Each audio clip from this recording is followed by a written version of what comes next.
ஏசாயா 43:2 இப்படியாக இருக்கிறது. ஆமாங்க, நீங்க ஆறுகளை கடந்தாலும் சரி, நீங்கள் தீயிலே நடந்தாலும் சரி, எதுவுமே உங்களை சேதப்படுத்தாது. இன்றைக்கு இந்த பாலத்தில் நிற்கிறேன். இந்த பாலத்தில் இந்த கிரிப்பு இல்லைன்னா என்னால் நிற்க முடியாது.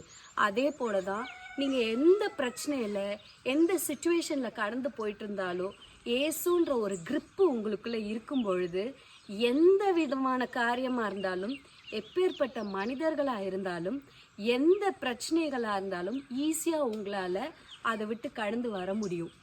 அது உங்களை தள்ளி விடவும் ட்ரை பண்ணலாம், இல்லை உங்கள் கால் நொடிந்து போகவும் ட்ரை பண்ணலாம். ஆனால் இயேசு உங்களோட இருக்கும் பொழுது ஒன்றும் உங்களை சேதப்படுத்தாது, ஒரு பிரச்சனையும் உங்களுக்கு நேரிடாது. அவர் தமது சிறகுகளாலே உங்களை மூடி, உங்களை மறைத்து, பாதுகாத்து, தப்புவித்து, முற்றுமுடிய நடத்த உண்மை உள்ளவராக இருக்கார்.